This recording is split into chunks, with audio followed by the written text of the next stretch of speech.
In this video, I'm going to show you how to create an eCover. Now, an eCover is a graphic which gives a physical dimension to any digital product that you might be selling online. To create eCovers, I use Adobe Photoshop CS2, which is an older version of Photoshop, but if you have a more recent version, then what I'm going to show you here will work just as well. I'm also going to use the one-click covers plugin for Photoshop, which you can download from this website here.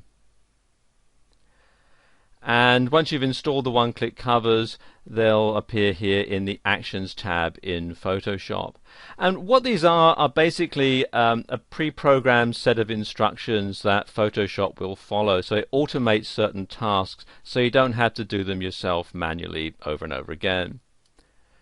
Okay, to begin, what we're going to do here is use ebook 2 for this example.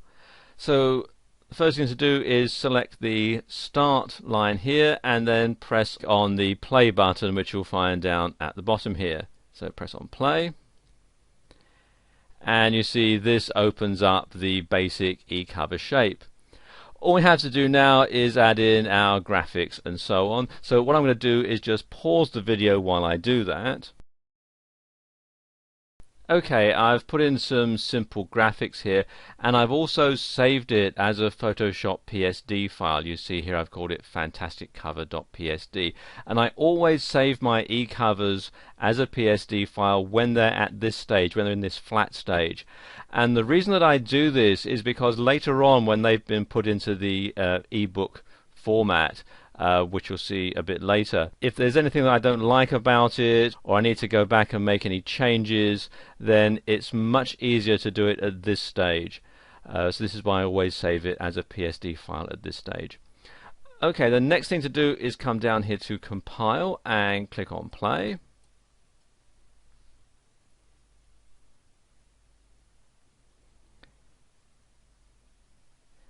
And you see Photoshop does all the work in the background to turn it into an eCover like this. And then finally what I need to do is come here to finish and again click on play, and that trims it down to the correct size.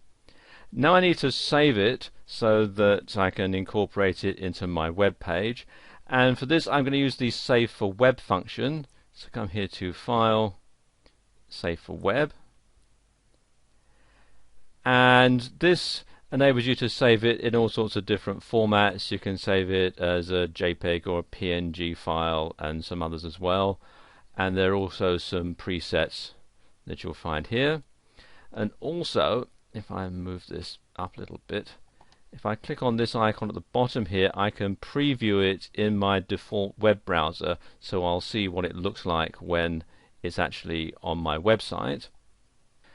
And there we go, that doesn't look too bad, so I'll now go ahead and shut this window and save it to my hard drive.